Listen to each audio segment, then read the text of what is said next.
Oke.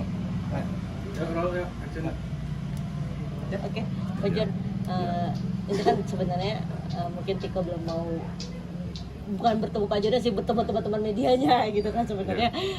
Kenapa ada, bisa dijelaskan tadi ada ngobrol apa sedikit Pak John di dalam? Iya tadi di dalam kan saya ngobrol sama RT setempat, sama dari tim Bang Bru yang pertama kali memviralkan cerita tentang Tiko ini. Saya mempertegas lagi statement saya ke RT sama dari tim Bang Bru bahwa tujuan saya ke sini dengan tulus ikhlas. Tiko ini butuh support jangka panjang, bukan hanya jangka pendek. Belasan tahun dia merawat ibunya dalam kondisi yang sakit keterbelakangan mental. Bisa dibilang mungkin kalau Tiko menikmati, enjoy gitu. Tapi untuk kacamata orang luar kan dengan tinggal di tempat yang sangat tidak layak, kotor, tidak ada air, tidak ada listrik, ini kan terlalu beresiko untuk kelangsungan hidupnya Tiko dan Bu Eni gitu loh. Nah, saya tergerak sebagai, bukan Bang John, saya sebagai sesama manusia yang alhamdulillah saya punya beberapa usaha. Yang saya simak dari wawancara Tiko di media ini kan ada 3 poin penting yang saya tangkap. Yang pertama, dia pengen lanjutin sekolah dan kalau bisa dia kuliah, dan dia pengen kerja yang lebih baik lagi. Ini kan goalsnya semua orang umum gitu loh. Ya, semua orang pengen punya pendidikan, terus punya pekerjaan yang baik gitu-gitu. Nah, saya alhamdulillah punya kemampuan untuk bisa mewujudkan apa yang Tiko cita-citakan. Dan sekali lagi, kenapa kok Tiko, Bang John? Kenapa kok tergerak sama Tiko? Saya sampaikan bahwa saya seperti bercermin. Ini diri saya kayak flashback waktu tahun 2019 saya nganggur, cuman kerja di tempat lomba burung, sehari saya dapat 60.000 dan itu bertahun-tahun juga. Titik balik saya ketika ibu saya sakit, saya pinjam ke orang-orang untuk bawa ibu saya ke rumah sakit aja, nggak ada orang percaya, ya. Dan saya ketika ngelihat Tiko ini, saya tergerak harus bisa bantu dia, bukan ngasih ikan, nih Tiko duit nih, uang bulanan gini-gini. One day suatu saat, amit-amit umur orang nggak ada yang tahu, kita besok belum tentu masih hidup. Saya udah meninggal, terus orang lain nggak mau kasih duit dia, bagaimana dia melangsungkan hidupnya dia? Tapi kalau dia bekerja, dan saya akan support full dari awal, saya yakin Tiko ini nggak punya tabungan. Saya yakin Tiko ini nggak punya tabungan gitu. Jadi untuk awal bekerja pun saya akan siapkan dana 10 juta di awal untuk dia bisa operasional untuk 1 bulan ke depan. Sambil dia mempersiapkan untuk ngerekrut mungkin asisten rumah tangga atau mungkin dari tetangga sekitar yang berkenan untuk bisa selama Tiko bekerja, dia biar bisa banyak ambil ilmu juga, dia bisa fokus bekerja, belajar di perusahaan saya. Ibunya ada yang ngurus. Jadi itu sudah saya pikirkan matang-matang semuanya. Bahkan saya punya perusahaan konstruksi, John Traktor. Kalau Tiko setuju, besok Senin pun saya akan kirim tim saya untuk survei ke lapangan untuk kebutuhannya apa saja. Langsung Selasa kita kerjakan supaya segera bisa layak dihuni. Ya, betul. Masih banyak saudara-saudara lain yang mengalami kesusahan. Cuman kenapa saya pilih Tiko? Saya seperti bercermin gitu loh teman-teman.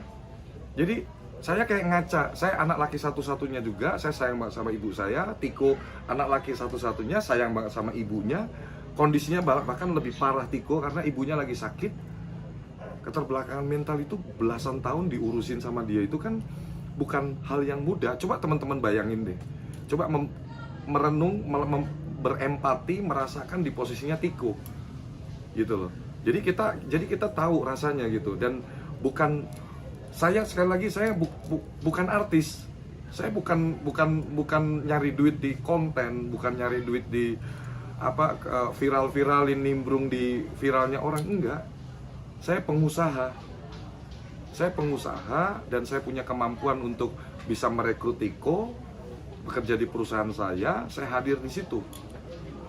Memang ada sudah. Jadi sebelum saya bikin video itu pun saya udah suruh tim saya ke sini, cuman terkendala. Makanya harapan saya dengan akun TikTok saya yang 3 juta pengikut, viral, harapannya Tiko nonton, dia tertarik, dan ini tawaran saya berlaku seumur hidup. Kalaupun Tiko belum berkenan hari ini karena dia masih mau fokus sama ibunya, masih dalam kondisi yang tertekan dan lain-lain karena rame diwawancara dan lain-lain, ini berlaku seumur hidup. Mungkin 6 bulan lagi, mungkin sebulan lagi, mungkin setahun lagi, Tiko hubungin saya akan terima dia. Jadi saya ngasih tawaran ini ke Tiko ini dengan tulus dan ikhlas, sebagai sesama manusia, bukan sebagai John LBF. Saya sebagai Henry Kurnia Adi, pemilik High Five, salah satu pemilik High Five, ya, dan beberapa perusahaan saya yang lain lagi. Tiko yang saya kasih pilihan, dan saya ngelihat adab. Jadi perusahaan saya itu mengedepankan yang namanya adab, Mas. Jadi orang itu nggak harus pinter dulu lah masuk perusahaan saya. Dia punya attitude yang baik, punya adab yang baik, dan yang seksi dari Tiko adalah satu, dia sayang ibunya. Ini udah modal besar untuk orang bisa jadi sukses. Kalau dia sayang sama orang tuanya, ayah ibunya, khususnya dia berbakti sama ibu, dan ibu yang lagi sakit dia nggak tinggalkan, dia nggak taruh di rumah sakit jiwa dan lain-lain, dia tetap dukung ibunya dengan pekerjaannya, dia ala kadarnya jadi security komplek. Saya sangat tergerak untuk bagaimana bisa ketemu langsung dengan Tiko, bicara dari hati ke hati sebagai sesama manusia. Saya mau buka pandangan dia bahwa tawaran yang saya kasih ini adalah untuk kamu bisa lebih berbakti sama ibu kamu. Jadi tawaran yang saya kasih ke Tiko ini supaya Tiko ini lebih bisa mewujudkan rasa sayangnya ke ibunya itu. Kan ibunya mungkin kalau dia punya penghasilan, dia bisa rawat ibunya, dia bisa obatin ibunya. Jadi abang sendiri belum, tidak ada batasan waktu untuk, nggak ada batasan waktu, nggak ada batasan waktu. Tegas itu saya sampaikan supaya Tiko juga denger ini, nonton ini, bahwa kapanpun Tiko bersedia, saya berharapnya segera, supaya saya bisa, ya mumpung saya masih hidup, belum tahu besok saya masih hidup apa enggak. Kita nggak tahu umur orang kan. Jadi kalau besok Tiko kasih jawaban atau hari ini kasih jawaban, segera saya bisa bantu tata ini. Harus ngapain. Mungkin untuk tahap awal selama ibunya di rumah sakit, saya udah kepikiran planningnya harus gimana. Saya siapkan dulu, dia bisa tinggal di apartemen saya. Saya punya apartemen, dia bisa tinggalin apartemen saya. Ya, di situ dia bisa punya tempat tinggal yang lebih layak. Ya, sambil ibunya dirawat dia tetap bisa. Mungkin butuh kendaraan, saya siapkan kendaraan, entah motor, entah mobil. Kita ada kendaraan operasional kantor juga. Saya siapin dia uang. Jadi benar-benar saya akan bimbing dia. Jadi saya dari A sampai Z saya akan tuntun. Apa yang menjadi kebutuhan dia, saya akan support dulu. Saya lepaskan dulu dari dunia ini. Karena saya lihat dari obrolan di dalam kan dia nggak nyaman dengan kondisi ini. Rame kayak gini, dia kayak nggak punya kehidupan normal gitu. Dia pengen jadi orang normal gitu. Nah, saya pengen kalau Tiko nanti bersedia, saya ungsikan dia, saya bawa ke mungkin salah satu apartemen saya, dia tinggal di situ. Dia mulai bekerja di kantoran kan, kantor saya di gedung di 18 Office Park di kantoran. Ya rutinitas kayak orang normal, pagi ke kantor. Kan ibunya mungkin kita support dulu, dirawat dulu di rumah sakit, dia bisa tengok di situ. Nanti Tiko berkenan di renovasi rumahnya, kita langsung renovasi rumahnya. Jadi boleh tahu kan posisi yang akan abang berikan ke Tiko tadi apa bang? Iya, itu kan kita kan untuk di perusahaan saya kan ada banyak posisi. Saya punya feeling Tiko ini passionnya ya. Kalau tadi saya ngobrol-ngobrol juga di dalam, katanya dia bisa kayak komputer, terus dia bisa dia tuh passionnya itu di IT. Nah, bisa nanti di perusahaan saya di bagian IT-nya, bisa di bagian konten kreatornya dengan tim digital. Ya, beberapa orang yang masuk di perusahaan saya itu dia nggak punya skill sama sekali ngedit video, desain grafis. Tim saya yang sudah bekerja dan dia ahli di situ, saya suruh ajarin karyawan itu. Akhirnya dia bisa ngedesain. Karena ya tidak ada kan orang tiba-tiba lahir pinter. Semua kan by proses dia belajar. Dan skill itu bisa dipelajari. Yang paling penting adab dulu. Saya milih Tiko, saya punya keyakinan besar bahwa Tiko ini punya adab yang baik sebagai anak, sebagai orang, ya. Nah tadi kan Om Jun sudah ke rumahnya, tapi nggak ketemu dengan Tiko gitu ya. Ya. Berarti ini dari keinginan Tikonya sendiri yang belum mau ketemu ya? kalau yang saya dengar dari pembicaraan di dalam, Tikonya mau ketemu saya, cuman dia nggak nyaman dengan kondisi rame, ada kerumunan warga sama media. Dia maunya ketemu dengan saya private, tertutup, tanpa ada kamera, tanpa ada media. Dia mau ngobrol dengan saya. Dan kalau saya tangkap dari pembicaraan di dalam oleh Bang Bru dan Pak RT, Tiko sudah nonton video saya dan dia sampaikan, siapa sih Bang yang nggak mau, kepengen banget gaji yang ditawarin Om John 10 juta Bang sebulan. Ya, jadi secara manusia, secara orang yang kepengen kerja lebih baik, Tiko sangat tertarik dengan tawaran saya.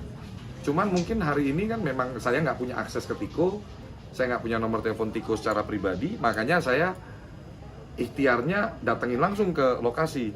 Siapa tahu harapan saya mungkin bisa ketemu. Nah, tapi informasi tadi, kalau nanti suasana sudah kondusif, ini kan juga udah agak malam ya, jadi mungkin udah mulai sepi, Tiko akan ketemu saya. Jadi saya akan tunggu. Saya akan tunggu malam ini. Oke. Bang, yang ada viral juga yang 10 juta itu Bang, maksudnya apakah tidak terlalu besar itu Mas Bang, atau gimana nih Mas Bang? Ada, wah ini kan untuk anak seumuran Tiko gitu ya Bang. Itu gimana tuh Bang?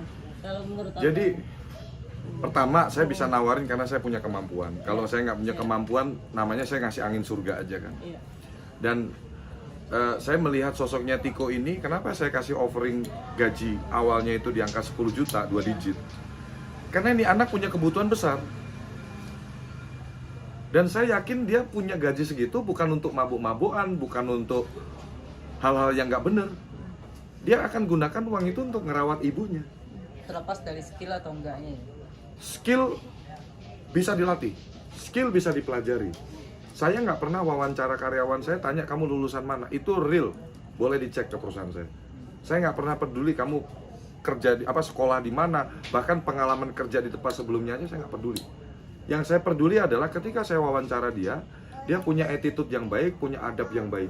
Orang kalau punya adab yang baik, attitude yang baik, dia gampang diajarin dan dia gampang nyerap ilmu. Udah itu aja pedoman saya. Kayak gitu teman-teman. Oke. Oke. Oke.